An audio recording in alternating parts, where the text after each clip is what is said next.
बहुजन सौरभ, बहुजनांच्या सामाजिक व सांस्कृतिक चळवळीचे मुखपत्र। नमस्ते, जय भीम। मैं एडवोकेट डॉक्टर सिद्धार्थ कामले, दैनिक बहुजन सौरभ का मुख्य संपादक। आज दो तीन बड़ी इंपॉर्टेंट खबरें हैं। वो ऐसे कि कल जो भी राहुल गांधी, प्रियंका गांधी, इन लोगों ने जो भी वोट चोरी के ऊपर में सवाल उपस्थित किए और सत्ता पक्ष को आज जवाब देना था। सत्ता पक्ष की तरफ से अमित शाह जी उठे और काफी तिलमिलाते हुए उन्होंने कहा कि भाई आप मुझे बताइए कि मुझे कैसे करना है, क्या है, और वो उटपटांग बातें करने लग गए। 1.5 घंटा तक उनकी बात चली और उन लोगों ने कहा कि भाई आप इतनी बातें क्यों बता रहे हैं हमको, नेहरू ने क्या किया था और इसने क्या किया था, राहुल गांधी ने राजीव गांधी ने क्या किया था, इंदिरा गांधी ने क्या किया, ये सब तमाशा क्यों बता रहे हैं। हमारे स्पष्ट थे 4 पॉइंट्स के ऊपर में कि आप जो ईवीएम है उसका प्रोग्राम क्या है वो हमको सबको ये बताओ। उसके बाद में लिस्ट 1 महीना पहले ये करो, सीसीटीवी वहां से क्यों किए, वो उठाए और 45 दिन के अंदर में डिस्ट्रॉय करने के लिए क्यों बोला।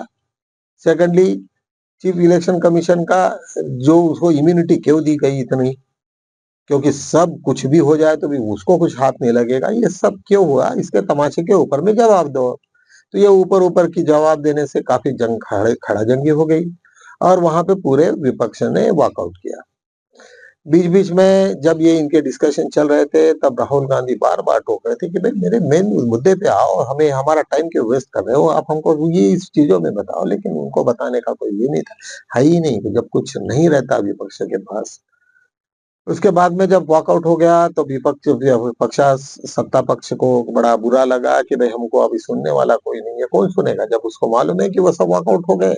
उन लोगों ने, तुम बकवास कर रहे हो, मेन मुद्दे पे आओ और उसके ऊपर में क्या करना है उसको बताओ हमको। तो उसके वजह से आज सत्ताधारी पक्ष की बीजेपी की काफी उसमें ये हो गई है, बेइज्जती हो गई और सब लोग ये हो गया। दूसरा एक ऐसा मसला था कि चीफ विजिलेंस कमीशन और चीफ इंफॉर्मेशन ऑफिसर कमीशन को, दोनों को भी रिक्रूट करना था 2.5 घंटा तक, और विरोधी पक्ष नेता वहां पे अनिवार्य है। और जब वो अनिवार्य था तो उसको जाना ही था। 2.5 घंटा तक कंटिन्यूअसली डिस्कशन हुआ लेकिन कोई सहमति नहीं बनी, क्योंकि जो भी मोदी शाह को चाहिए था वही आदमी उनको बैठाना था। इससे बिल्कुल वो बातें नहीं बनी और अल्टीमेटली उन्होंने अपने रिमार्क लिखे कि भाई ये सब हो रहा है, इसके लिए मैं असहमति ये करता हूँ। लेकिन कम से कम बीजेपी को लग रहा है कि हम लोग डिस्कशंस कर रहे हैं, हम बात कर रहे हैं, कम से कम रिकॉर्ड में आ गए। ये सब चीजें देखते हुए मुझे ऐसा लगा कि ये कम से कम एक डरा हुआ ये है।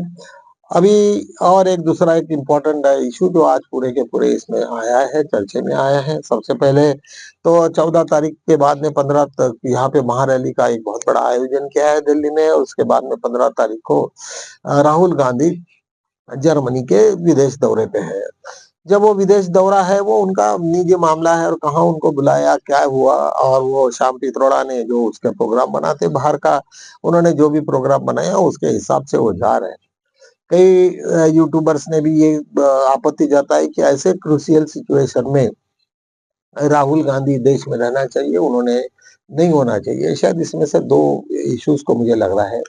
एक तो पहली बात, जब 14 तारीख को विपक्ष और 15 तारीख को पूरे के पूरे विपक्ष के तरफ से इतनी बड़ी महारैली यदि हो जाती है और उसके बाद में ये 15 तारीख को खुद राहुल गांधी जब विदेश में जाते हैं, तो शायद ये भी एक पॉसिबिलिटी लगती है कि शायद हंगामा जोरों से होने वाला होगा या कुछ और भी इंडिकेशन शायद गवर्नमेंट के लेवल को या फिर विपक्ष के साथ में जुड़े हुए कुछ बातें हो सकती है या और किसी के हाथ में वो अपना ये दे देंगे कि भाई आप सबका संभाला, हमारा तो 1 दिन का ये था, बाकी जो पूरा का पूरा जो भी ये सब लोग रास्ते पर आए हैं उनका स्वभाव अभी गवर्नमेंट देगी, या हो सकता है कि 16 तारीख को क्या होगा इसके बारे में भी अंदाजा लगाना बहुत ही। तो कहने का मतलब क्या हुआ कि पूरे विपक्ष के, पूरे सत्ताधारी पक्ष के लोगों को एक बहुत बड़ा मुद्दा मिल गया और कंटिन्यूअसली कहा कि राहुल गांधी क्यों जा रहे हैं, जर्मनी क्यों जा रहे हैं। अरे उसी दिन तो मोदी भी जा रहे हैं, 3 देशों का उनका दौरा है। जब उनका दौरा है तो ये क्या मतलब, ये देश को जो चलाने वाले हैं वो एक में आरएसएस और अमित शाह, ये दोनों मिलकर सब चला रहे हैं। मोदी जी तो बिल्कुल कैंपिंग है, उनको कुछ सिर्फ इलेक्शन के लिए उनका यूज करते हैं, बाकी तो उनको कुछ लेना देना तो है ही नहीं। मेरे ख्याल से मोदी की साइन भी शायद यही करते हैं और क्या करते बातें किसको मालूम है, क्योंकि वो तो बिल्कुल उनको कुछ समझता नहीं है।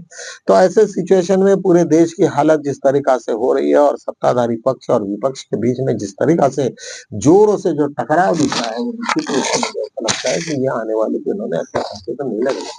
और जब लोग रास्ते पर आ जाएँगे और चीफ इलेक्शन कमीशन इतना गंदे बुरी तरीक़ा से जब फँसा हुआ है, आज तो उनके एक नैतिक ज़िम्मेदारी बनती है कि उससे रिज़ाइन कर देना चाहिए। कोई कोई ज़रूरत नहीं है लोगों की बात करने की और पूछने की और ये सब करने की। चीफ इलेक्शन कमीशन एक सरकारी ऑफिसर है और क्यों इतना बिना मतलब ये पॉलिटिक्स खेल रहा है और काहे के लिए पॉलिटिकल इसमें हो जाएगा। कल राहुल गांधी की जो चेतावनी थी कि देशद्रोह का मामला बनता है, यदि जब तुम वोट चोरी करते हो तो देशद्रोही का मामला है। ये चीज़ तो बीजेपी को और पूरे के पूरे जितने भी कलेक्टर्स और कमिश्नर और जो लोग उसमें इन्वॉल्व हो गए, तो निश्चित रूप से उनकी नींदें खुल गई होगी, ये हो गई होगी, जाग रहे होंगे रात भर कि कभी कुछ इनके साथ में हम लोगों ने ये किए और हम कभी न कभी पकड़े जाए तो हमारा तो पूरा करियर खराब हो जाएगा। वो तो सिर्फ सीधा देशद्रोह के आरोप में जाएगी तो तुम्हें ये भी नहीं मिलेगा, जमानत भी नहीं मिलेगी और बहुत बड़े बुरी तरीक़ा से फँसे जाएँगे। तो मुझे लगता है कि कम से कम जो ब्यूरोक्रेसी है यहाँ पे वो पूरी डरी हुई होगी। बीजेपी का, आरएसएस का पहले ही आप मालेगांव का कांड देखा है, जब बहुत सारे लोग जब अंदर हो गए थे, तब पूरे के पूरे वो बर्बाद हो गए। ये आरएसएस वगैरह कुछ नहीं, जब कोई बात आ जाती तो भाग जाएँगे, उनको सत्ता लेनी है, जिन जो व्यापारी लोग हैं, वो भी उनको कोई लेना-देना है नहीं, पूरे वर्ल्ड में उनका पूरा नेटवर्क है, कहीं भी देश में जहाँ पे भी वो कंफर्टेबल है, वो चले जाएँगे। कोई ये नहीं और इसके पहले भी लोग कहते हैं कि इसके पहले देश में भी ये आर्य ब्राह्मण्स जो आए हैं, सब आउटसाइड से आए हैं, ऐसा काफ़ी लोगों का डिस्कशंस भी है। ये सब चीज़ों को छोड़िए लेकिन जिस तरीक़ा से इम्पोर्टेंट मुद्दे से लोग भटका रहे थे, तो ये बहुत ही बुरी बात है और इसके ऊपर में निश्चित रूप से अमित शाह की ज़िम्मेदारी बनती है कि ये सब झूठ है या उन्होंने दे देना चाहिए, भई इतनी ट्रांसपेरेंसी है तो लो। जब चोरी करता है आदमी और प्रियंका गांधी ने तो बोला है कि जो आदमी चोरी करता है, वही 1.5 घंटा तक अपनी सफाई देकर रहता है। जब चोरी नहीं किया तो उसको कहना था कि आप आ जाओ कल ऑफिस में, जो-जो भी चाहिए इन्फॉर्मेशन तो लेके जाओ। मैं यदि जब चोर नहीं हूँ, तो मैं क्या कहूँगा कि भाई मेरे पे जो चोरी के आरोप लगा रहे हो, आप आ जाइए ना कल। क्या-क्या चाहिए आप ये इन्फॉर्मेशन चलो ये ले लो, क्या करना है? देखो ये चाहिए, ये ले लो, वो ले लो, जो भी जाँचना है वो जाँचो। जब मालूम है उनको कि मैंने चोरी की है, चोरी का माल मेरे पास में है, चोरी की मशीनें मेरे पास में है, लोगों की यंत्रणा सब मेरे पास में है, तो मैं तो छुपाने की कोशिश करूँगा, मैं तो इधर-उधर बातें भटकाने की कोशिश करूँगा और यही बातें देश में सब चल रही है। ये सब जितने का जितना है, वो सब लोग जब रास्ते पे आएँगे तो मुझे लगता है कि शायद अच्छे सिग्नल अभी आने वाले दिनों में नहीं है। शायद हो सकता है कि अभी ये क्या होगा हमें तो ये इसका प्रेडिक्शन नहीं है और लेकिन आने वाले दिन निश्चित रूप से सही नहीं रहेंगे ये मुझे लगता है और अभी फिलहाल तो मुझे ये लग रहा है कि जो जिस हालत से सीईसी की और सीआईसी की जो रिक्रूटमेंट का है वो भी मसला शायद खट्टे में पड़ता है या फिर इसको वो अपने हिसाब से कर लेंगे और वो फिर वैसे ही चलते रहेगा जो भी करना है।